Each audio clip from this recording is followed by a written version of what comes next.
Bom, gente, eu quero compartilhar com vocês aqui presentes, vocês aí de casa.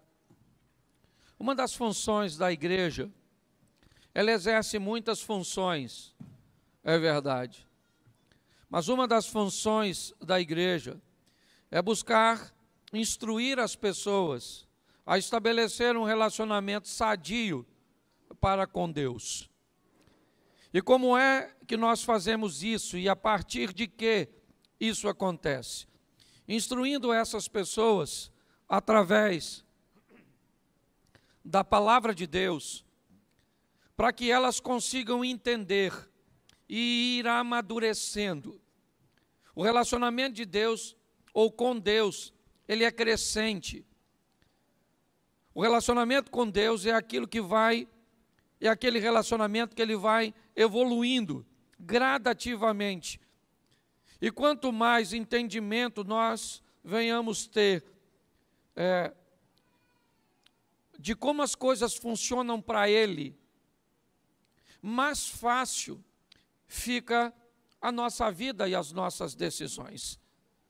A maioria dos problemas que temos no relacionamento divino, aliás, em todos os relacionamentos, seja ele interpessoal, é o conflito de interesses. É quando aquilo que interessa a outra parte não me é tão interessante, não me é tão conveniente. Quando alguma coisa é altamente conveniente para minha esposa, mas também me traz um nível de conveniência, de satisfação, de retorno, é fácil associar e encaixar os dentes dessa engrenagem. Mas quando os interesses dela sobrepõem os meus interesses, nós vamos viver então um conflito de interesses. E provavelmente então vamos ter uma discussão, vamos ter um desequilíbrio, vamos ter um nível de estresse. O relacionamento com Deus também não é diferente. Todas as vezes que o que Deus orienta, ou todas as vezes que eu tenho que fazer algo que vai levar interesse ou vantagens para Deus e não para mim, eu também começo a ter problema de praticar esse tipo de procedimento, seja ele no âmbito financeiro, seja ele no âmbito emocional, onde for. Se eu sentir que vou levar a algum nível de prejuízo, automaticamente eu vou me fechar para essa possibilidade. E aí nós vamos acabar obtendo problemas no nosso relacionamento. Muitas pessoas convivem em seu relacionamento com Deus e enfrentam muita diversidade durante longos tempos, caminhando ao lado do Senhor e não alcançando resultados. E muitas vezes, quando nós vamos olhar para isso, o que nós descobrimos é que essas pessoas sequer foram capazes de descobrir o que Deus ama.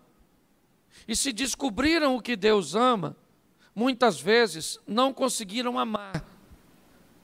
Eu digo aqui que amar a Deus é fácil, o difícil é amar aquilo que Ele ama. Esse é o grande desafio nosso. Então eu quero falar um pouco com vocês nesse dia que estamos aí, 13h30 de oração, e o tema da minha mensagem é Venha o Teu Reino. Eu quero mostrar a você que a proposta bíblica, antes de ir para o céu, é trazer o céu para a terra. Antes de chegarmos lá, é trazer lá para cá. É adoçarmos os lábios das pessoas com um estilo de vida, com uma proposta divina que vai trazer para mim e para você bem-estar, satisfação e muitas vezes, é verdade, conflitos. E como é que nós vamos adquirir essa intimidade? Através da oração. Pois Deus tem muitas maneiras de falar conosco. Muitas maneiras ou por muitos meios, Deus pode falar conosco. Ele pode falar conosco por sonhos. Ele pode falar conosco por mensagens, por pregações. Ele pode falar conosco por canções. Ele pode falar conosco pela memória, pelas lembranças que temos. Ele pode falar conosco por textos. Então, a maneira que Deus pode falar conosco, ela é muito variada. Mas nós, basicamente, só temos uma maneira de falar com Deus. E que maneira é essa? A oração. É apenas através da oração que nós vamos falar com Deus. E podemos orar de duas formas. Nós podemos orar com as nossas palavras e podemos orar com os nossos pensamentos. Se palavras fosse o único meio de alguém se relacionar com Deus, como ficaria a vida espiritual de um mudo, que não tem como emitir, certo? Uma palavra. Então, nós também, muitas vezes, estamos em ambientes cujos quais entramos em oração e não pronunciamos nenhuma palavra. O texto diz que quando Ana está orando em Siló, o sacerdote olha para ela. Seu lábio se movia, mas palavra nenhuma saía de sua boca. Naquele momento, né, a mente de Ana estava falando com Deus, estava apresentando a Deus as suas causas. Então, se é através da oração, é muito importante nós entendermos, e eu preciso gastar um tempo mostrando isso para a igreja, porque me parece que tem muita gente que acaba achando Deus não está me ouvindo, eu estou fazendo alguma coisa de errado, porque é que eu não obtenho os resultados que eu quero através da oração, aplicando textos isoladamente em sua vida de oração. E quando isso começa a acontecer, inevitavelmente nós somos seres humanos. Nós vamos começar a questionar se nada acontecer. Nós vamos começar a duvidar, mesmo apesar de tudo aquilo que temos vivido até hoje, na presença de Deus, basta as coisas ficarem por um tempo maior, um pouco difíceis, que nós já começamos a questionar, nós que temos experiências. Imaginem quem não tem. Então, quando olhamos para isso, eu quero mostrar a vocês alguns tipos de oração. A primeira oração é aquela que nós fazemos por ações de graça, e ela está no Salmo 92. Quando nós olhamos, vai colocar aqui, ó, Salmo 92. Como é bom render graças ao Senhor e cantar louvores ao teu nome, ó Altíssimo. Anunciar de manhã o teu amor leal e de noite a tua fidelidade. Só 5 versículos. Ao som da lira de 10 cordas e da citara e da melodia de harpa. Tu me alegras, Senhor, com os teus feitos. As obras de tuas mãos levam-me a cantar de alegria. Como são grandes as tuas obras, Senhor. Como são profundos os teus propósitos. Preste atenção, isso é uma oração. O indivíduo que está fazendo isso, o que ele está fazendo? Ele está rendendo graças. Ele está agradecendo a Deus por tudo aquilo que Deus tem feito. É um tipo de oração. Muitas vezes imaginamos que todos que estão na igreja estão aqui apenas para pedir ou para interceder, e eu já vou falar dessas orações. Mas quantos hoje, neste lugar, estão aqui rendendo graças a Deus por tudo aquilo que tem feito? Hoje você não tem nenhuma necessidade para pedir, hoje você não tem ninguém para interceder, e você está aqui só em ação de graças. Levante a mão, por favor. Aí tem um grupinho, louvado seja Deus. Nós também temos o segundo modelo e tipo de oração, que é o Salmo 20, coloca para mim, o Salmo 20, ele é um modelo intercessório, que o Senhor te responda. Note que o indivíduo que está orando, ele está orando por alguém, ele está intercedendo por alguém, que o Senhor te responda no tempo da angústia, o nome do Deus de Jacó te proteja, do santuário te envie auxílio, e de Sião te dê apoio. Lembra-se de todas as tuas ofertas e aceite os teus holocaustos. conceda-te o desejo do teu coração e leve a efeito todos os teus planos. Verso 5. Saudaremos a tua vitória com gritos de alegria e ergueremos as nossas bandeiras em nome do Senhor, em nome do nosso Deus. Certo? Que o Senhor atenda a todos os teus. Preste atenção que também é outro tipo de oração. É aquele indivíduo que vem para a igreja para pedir por alguém que não pôde vir, por uma situação daquele que não pode estar presente, para que Deus venha agir lá no leito de hospital, lá na porta do boteco, lá nos braços, certo, de uma adúltera, para que Deus entre com providência. É aquela oração que nós fazemos para interceder por alguém, não tem a ver conosco. Esse também é um tipo de oração. Só para entender, tem alguém aqui hoje que veio a este culto porque alguém seu precisa de um milagre e você veio para um ambiente de intercessão? Levante a mão. Aí, nós temos outro grupo. Dá para ver que no meio ele é bem eclético. Nós temos também a oração de confissão. Salmo 32, eu peguei só 5 versículos de cada salmo. Mas para entendermos isso, ó, como é feliz quem tem suas transgressões perdoadas e seus pecados apagados. Como é feliz aquele a quem o Senhor não atribui culpa e em quem não há hipocrisia.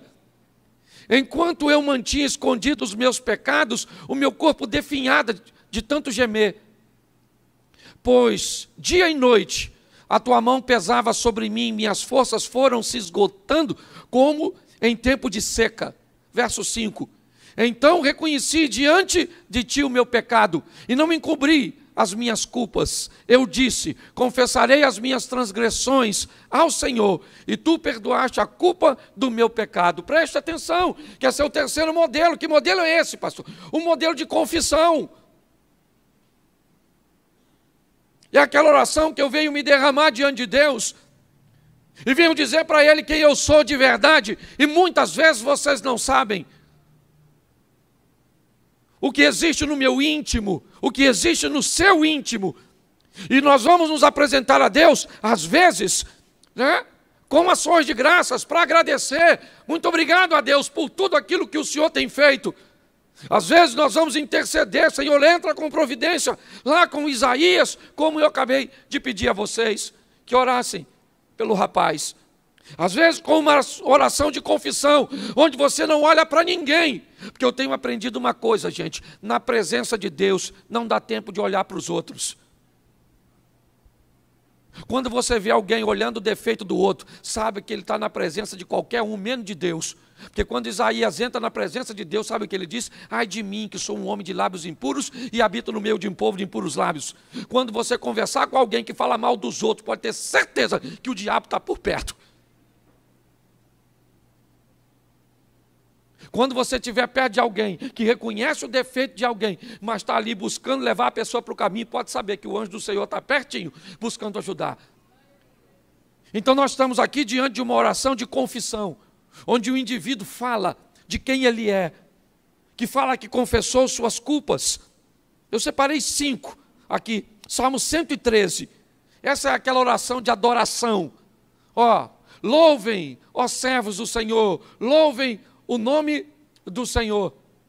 Seja bendito o nome do Senhor desde agora e para sempre. Do nascente ao poente, seja louvado o nome do Senhor. Verso 4, o Senhor está exaltado acima de todas as nações, acima dos céus está a sua glória. Verso 5, quem é como o Senhor, o nosso Deus, que reina em seu trono nas alturas? Preste atenção, que isso é uma oração de quê? De adoração. E é aquele dia que nós vamos adorar pelo que Ele é, não é porque Ele nos deu. Porque se Ele nos dá, Ele é Deus. Se Ele não dá, Ele é Deus. Se Ele fizer, Ele é Deus. Se não fizer, Ele é Deus. Se eu entendo, Ele é Deus. Se eu não entendo, Ele é Deus. Se está vivo, Ele é Deus. Se morreu, Ele é Deus. E aquela coisa, eu vou adorar e pronto. Isso também faz parte da nossa oração. E nós temos a mais comum, Salmo 54. Que não tem nada de errado, mas é a turma do pedir. Certo? Salva, meu Deus, pelo teu nome. Defende-me pelo teu poder. Sei que a maioria está nesse. Esse aí sou eu, pastor. Ouve a minha oração, ó Deus, e escuta as minhas palavras. Estrangeiros me atacam. Homens cruéis querem matar-me, homens que não se importam com Deus. Certamente, Deus é o meu auxílio, o Senhor que me sustém. Recai o mal sobre os meus inimigos, extermina-os por tua fidelidade.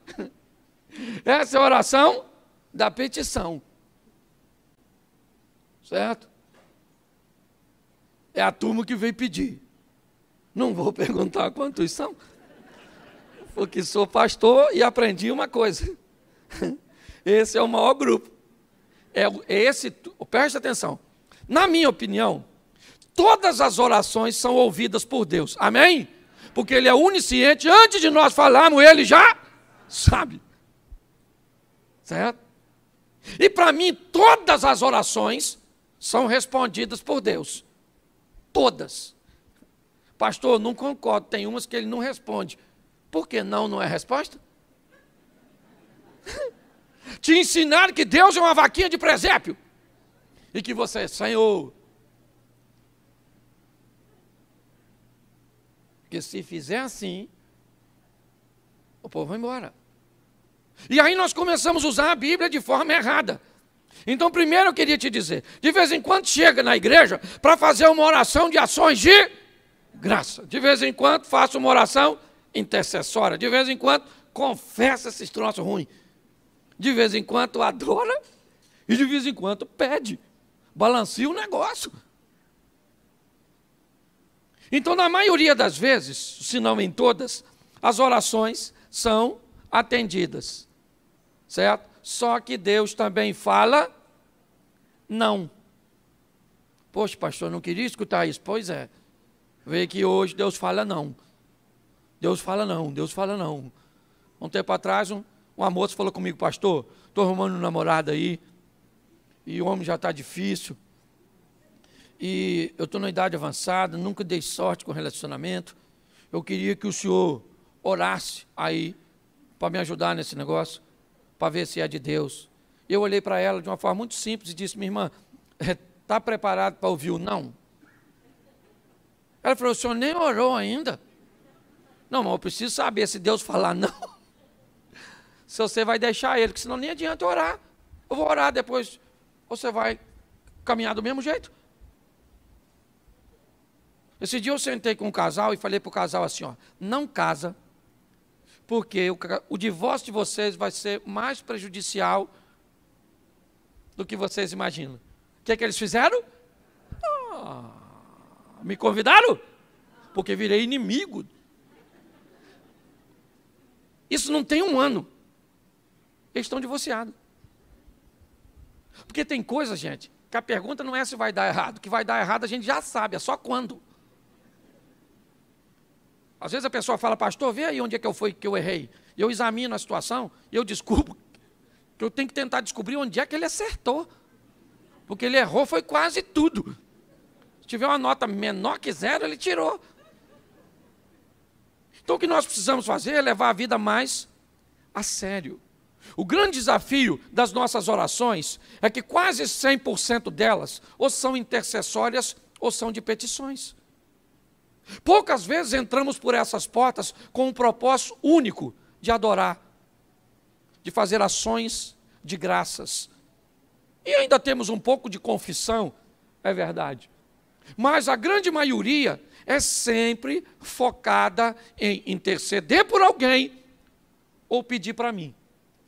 E aí nós vamos nos deparar com aquilo que eu disse no começo. O que, pastor? Os conflitos de interesse. Então, para mim, você precisa saber algumas coisas que eu considero muito importantes. Mateus 18, coloca para mim verso 19. Mateus 18, verso 19. Também, não abra na Bíblia não, olha para aqui por favor. Também digo que, se 2 de vocês concordarem na terra em qualquer assunto sobre o qual pedirem, isso será feito a vocês por meu Pai que está nos... Preste atenção nesse texto. Cuidado para você não isolar isso e pegar isso aqui como verdade absoluta. Aprenda que texto sem contexto pode levar você para o buraco. Preste atenção em Marcos 9,18. E não esqueça desse texto não. Mas preste atenção, Marcos 9.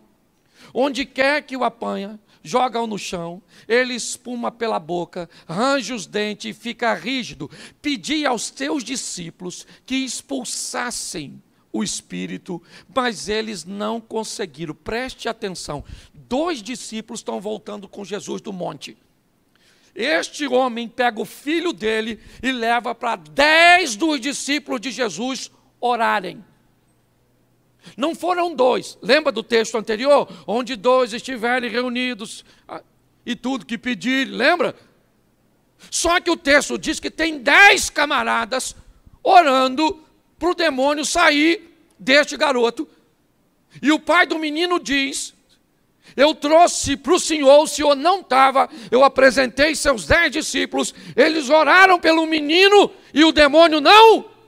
Presta atenção, tinha mais de 2. E aí Jesus explica algo que os discípulos não tinham ainda sensibilidade para entender. Muito mais do que poder de oratória, nós precisamos ter a sensibilidade para fazer a leitura espiritual do momento. Não é volume de voz, gente. Vamos gritar que o demônio sai. Vamos gritar que a bênção acontece.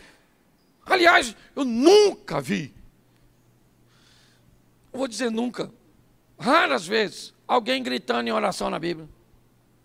Pelo menos o texto nos dá a entender que não precisava. Sai.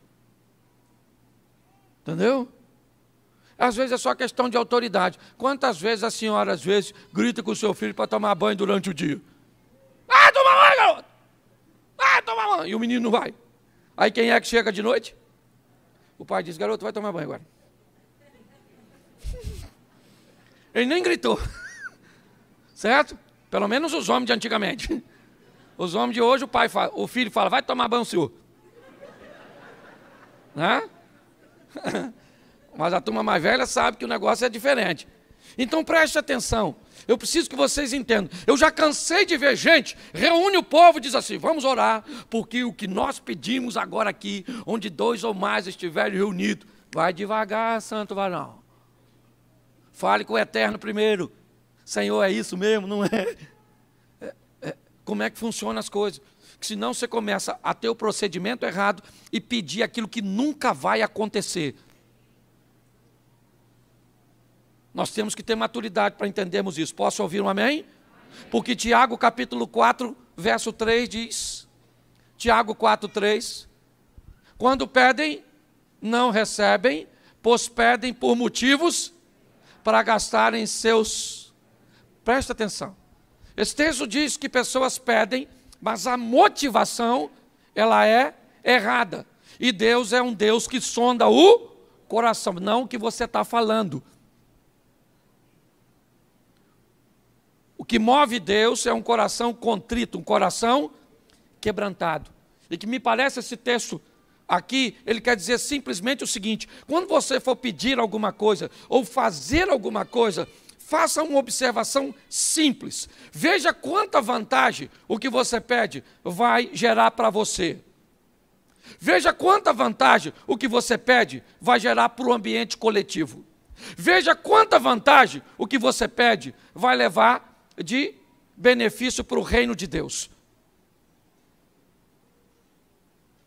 Quando formos fazer qualquer coisa, olhe o que as outras pessoas vão ganhar com aquilo. Porque se tiver apenas a ver com a minha vantagem, com a sua vantagem, é um pedido egoísta. A probabilidade de você levar um não é muito grande. Se você observar direitinho, as pessoas que estão bilionárias criaram coisas para facilitar a vida de outras pessoas. É assim que funciona. Quando nós olhamos para esse texto, o que a Bíblia está dizendo é que tem pessoas que não alcançam, por quê? Por causa da motivação errada. E aí elas começam a não receber. E isso me parece que tem a ver com maturidade. E ninguém melhor na Bíblia para explicar isso do que Jó. Capítulo 2, verso 10 de Jó, é um dos textos mais expressivos da Bíblia, com certeza. Capítulo 2, verso 10, isso, obrigado. E ele respondeu: você fala como uma insensata. Aceitaremos o bem dado por Deus e não o mal? Preste atenção o que Jó está dizendo. Jó está falando com a esposa dele, que não consegue entender tudo aquilo. Se tinha alguém que sabia quem Jó era a mulher dele. Ô gente, um indivíduo que vive nessa terra e o diabo passa perto de Deus e Deus chama o diabo para usar um mortal como exemplo. Tem gente que acha até que Jó não existiu, que é uma alegoria. Eu imagino a mulher desse cara. Ela olha para Jó no seu sofrimento e diz: eu não estou entendendo, filho. O seu sofrimento, ele me machuca demais. É melhor você morrer, Jó, sabe? Porque eu não posso fazer nada por você. Não acuse essa mulher, não. Ela é parceira. Os filhos morreram, a mulher está lá. Os bens materiais foram embora, a dona está lá. O cara ficou doente, a dona está lá. E quer meter um malho na dona? Conheço gente que o filho morreu, a mulher foi embora. Perdeu dinheiro, estou vazando. Ficou doente, bota no asilo. Cuidador, e vou para a pista. É isso que ela está falando. E Jó diz assim: minha querida, receberíamos o bem de Deus e não receberíamos o mal, ainda que em Deus não há mal. Deus não tenta ninguém, nem pode ser tentado, mas o Satanás recebe autorização para mexer na vida da gente. Aí eu pergunto a você, olhe bem, se essa não é uma grande lição. O que Jó está dizendo é o seguinte, para mim e para você: aprenda a viver com o sim de Deus e com o não de Deus. Só que nos ensinaram erroneamente que nós só íamos receber sim. Então preparei uns textos aqui para vocês e para mim também, que estou pregando para mim. 1 Samuel, capítulo 16, verso de número 1. 1 Samuel 16, 1. O Senhor disse a Samuel: o quê? Até quando você irá se entristecer por causa de... eu rejeitei como rei Israel. Enche um chifre com óleo e vá a Belém. Eu enviarei a Jessé, escolhi um de seus filhos para fazê-lo rei. Preste atenção. Sabe quem é esse cara? Samuel. Sabe quem é Samuel? Nada mais, nada menos que um juiz, um sacerdote e um profeta. Esse cara só perde em títulos para Jesus, que além dos 3 que eu citei, também é rei, e Samuel não foi. Pensa num cara que tinha intimidade com Deus e era desde garotinho na casa do Eli. Lembra? O cara que cuidou dele e caiu da cadeira para trás, quebrou o pescoço? O Elisão, lembra dele? Pois é. Samuca falava com Deus desde novo. Um menino extraordinário. E um dia ele está lá orando. Uma oração intercessória. Senhor, abençoa o Saul. Saul é maneiro. É o primeiro rei. Vacilou, mas perdoa. E o que Deus falou? Para o juiz, sacerdote, profeta, gente boa. Até quando, Samuel? Vai ficar me enchendo a paciência com esse assunto. Eu já falei que não quero Saulzinho. Entendeu? Saul caiu, mano. Entendeu? Sabe? Já era o Saul. Enche o teu vasinho de azeite, desce a Belém, porque já escolhi até outro rei para botar no lugar dele. O que é isso? É Deus falando não para um profeta. Se ele falou não para um profeta, não vai falar para mim nem para você? Se você não sabe se relacionar com Deus, vai embora. Mas tem que aprender a ouvir não. Porque o não de Deus é para o nosso. Isso aí. Então, Deus gostava do Samuel? Samuel estava em pecado? Fez alguma besteira? Não. Mas Deus disse não. Então, quando você for orar, veja se Deus vai falar não, não, não e não. Quer que eu desenhe? Não. Você quer mais exemplo? Separei 3. 2 Samuel, capítulo 12, verso 15 e verso 18 depois. 2 Samuel 15, verso 18. Isso.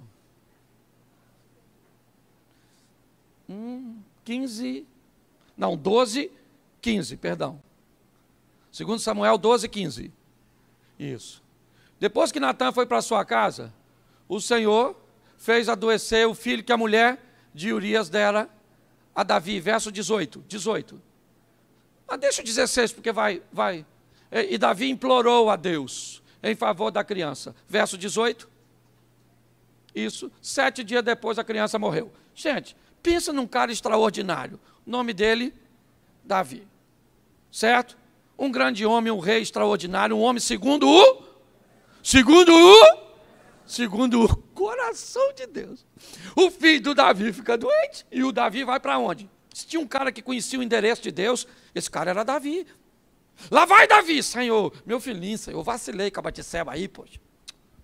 Peguei mesmo ela aí, e veio esse menino aí, poxa. Tramei lá para matar Urias.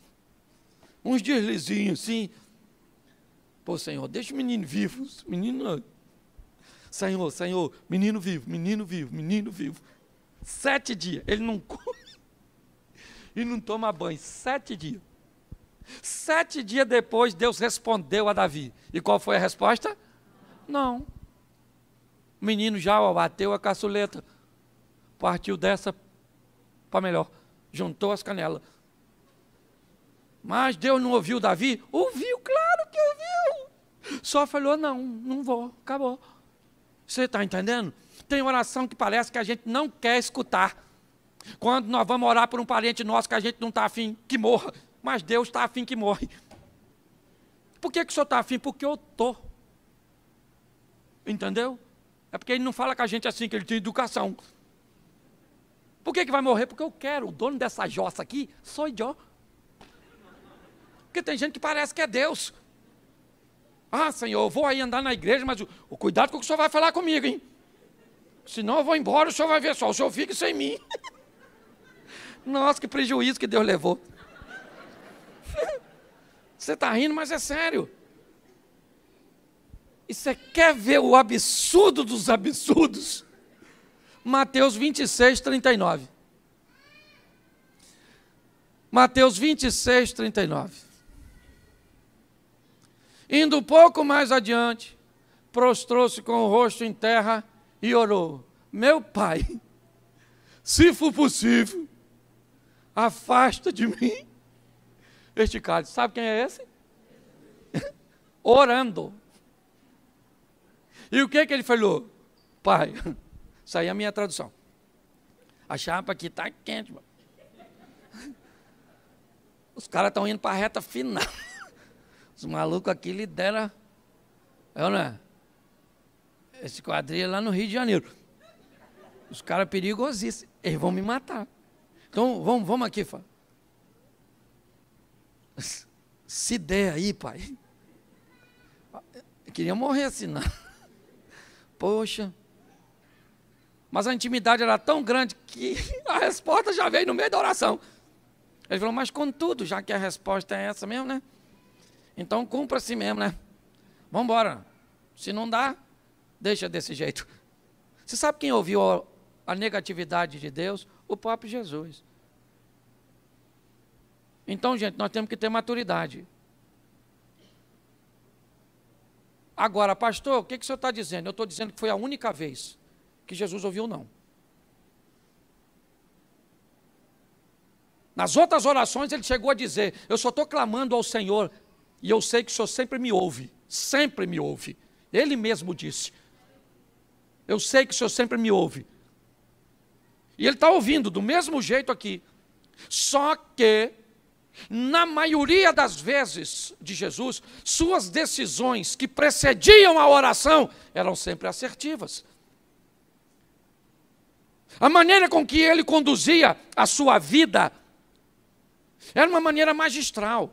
Então preste atenção, a maioria das coisas erradas que acontecem na nossa vida, ou as nossas orações, elas têm finalidade corretivas. Elas parecem que entram em cena, não para me promover, não para me elevar, mas para que eu corrija erros que eu cometi anteriormente. E é por isso que está assim de gente na igreja, canalizando mais forças para corrigir erros do passado do que para empreender negócios do futuro.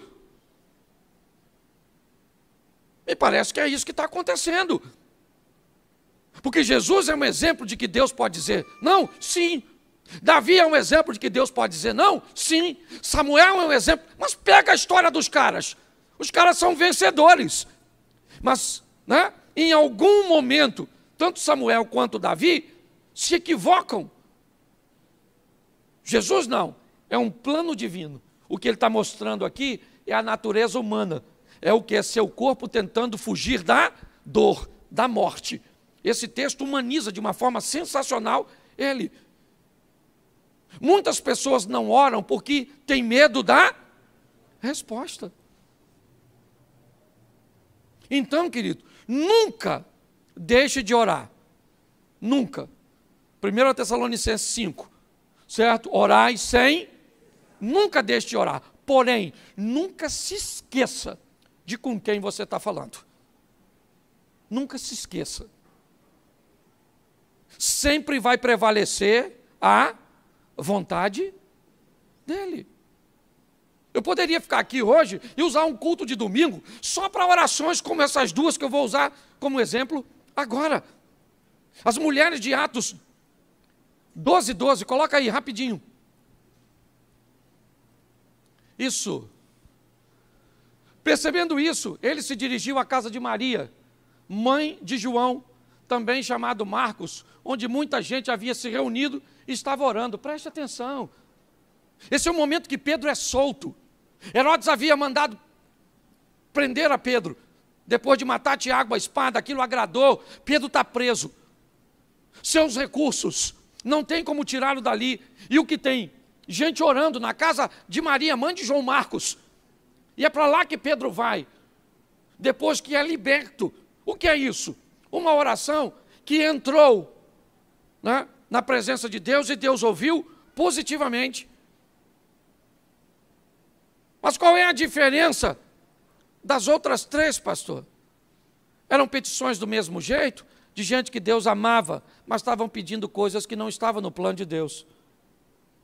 Esse é o grande desafio nosso. Antes de pedir alguma coisa, descubra se qual é o grau do que eu estou pedindo que interessa para Deus. E você vai ver que as coisas vão ficar muito mais fáceis. Gente, muito mais fáceis. Coloca isso na sua vida. Para de ser imediatista. Para de querer as coisas instantâneas. Minha mulher convive comigo, sabe, eu sou extremamente moroso, demorado. Às vezes as pessoas gostariam que eu fosse mais acelerado, que eu fizesse mais coisas. Agora pega os últimos 10 anos da minha vida e vê tudo que eu construí, fiz, como as coisas acontecem, quantas vezes eu levei um não de Deus. Porque antes de buscar fazer alguma coisa, veja se o que você quer fazer está alinhado com o que Deus quer para você. Pare de usar os outros como medida. O carro dos outros não é para você, a vida dos outros não é para você, certo? A posição do outro não é para você. Quando eu era garoto ali na Praça da Mantiqueira, eu morava ali, lá em frente onde tem aquelas mesas de ping-pong, onde minha tia que me criou estava ali. E eu estudava no Monteiro Lobato. E a rodoviária era bem cá na frente, onde estão fazendo aquela lanchonete nova. E quando eu saía do colégio, quase todos os dias, que um ônibus estava saindo, Eu saía correndo com o ônibus para chegar em casa primeiro que ele. Agarrava minha mochilinha aqui, meu filho. E o ônibus ia, eu partia. Partia, e quantas vezes eu ganhei do ônibus? Quantas vezes o ônibus ganhou de mim? E se você perguntar ao motorista, ele nem sabia que eu existo. Porque a competição estava apenas na minha cabeça. Aí a senhora compete com a mulher da sua família que emagreceu e a senhora ganhou os pesos que ela perdeu. Você já viu gente competitiva que usa os outros como medida? Para com isso. Descubra, sabe? Descubra. Eu gosto, né? Ezequias e Isaías. Uma oração no Velho Testamento. Senaqueribe cercou tudo, não tem rota de fuga. Os dois camaradas clamam a Deus: Senhor, olha aí o que está acontecendo. Deus envia recursos, os céus se abrem, a batalha ganha. Por quê? Porque Deus estava no negócio. Gaste um pouco de tempo. Sabe quem vai abrir um negócio? O que faz quando é sério? Quando alguém é sério e quer abrir um negócio, ele estuda o mercado no local onde ele quer abrir. A potencialização do produto que ele planeja vender. O preço médio que as pessoas que estão interessadas no seu produto são capazes de pagar. Porque às vezes o produto é bom, mas se for colocado no lugar errado, ele não vai ter sucesso. E aí parece que seu produto é ruim. E às vezes ele não é ruim, ele apenas está no lugar errado. Mas sabe o que as pessoas imaturas fazem? Mergulham de cabeça. E quando vai ver, quebram em lugares com coisas que poderiam prosperar. Reposicione-se, porque eu termino aqui.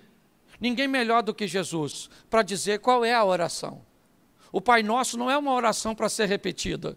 Ele é uma oração para ser implantada na vida. Repetir o Pai Nosso não é nada. O segredo do Pai Nosso é entender que não é eu vou para o teu reino, é venha o teu reino. O segredo do Pai Nosso é entender que o Pai e o pão são nossos, mas o reino e a vontade é dele. Que tem que ser santificado porque eu sou filho. Santificado seja o seu nome. Olha, Pai Nosso que estás, santificado seja o teu. Por quê? Porque eu sou filho. Sabe a santificação que diz no começo? É a tentação sendo vencida. Lá no final. Sabe qual é o problema, igreja? É que nos ensinaram apenas a ir para o céu. Pastor, o senhor acha isso pouco? Não. Eu só acho que quem aceitou apenas a proposta de ir para o céu só pegou 50% da mensagem. Esqueceu os outros 50%. Sem dúvida nenhuma, a parte mais importante é a vida eterna. Buscai primeiro o reino de Deus e a sua justiça. Mas as demais coisas vos serão. A preocupação de Deus sempre foi essa.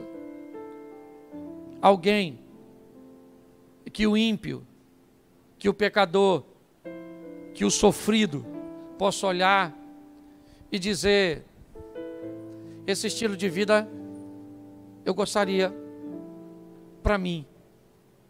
Por muito tempo vivemos num ambiente compensatório.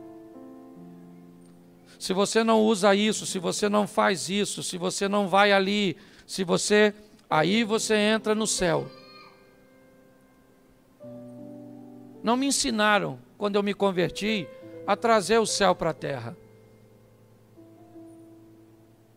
Eu fui ouvir, com 15 anos de convertido, que Jesus era um colono, que saiu do céu para colonizar a terra, como os portugueses deixaram Portugal para colonizar o Brasil. Nós falamos a língua por influência deles. Nossa arquitetura, ou a maior parte da nossa arquitetura no Brasil, tem influência deles. Costumes. Hoje vivemos aqui a influência de um colono que chegou aqui há tantos anos atrás. O que a Bíblia está dizendo é: Cristo deixou os céus para colonizar a terra. para trazer a cultura dos céus para nós. Aprenda a lidar com esse relacionamento e você vai melhorar seu casamento, você vai melhorar seus negócios, você vai melhorar sua vida com Deus.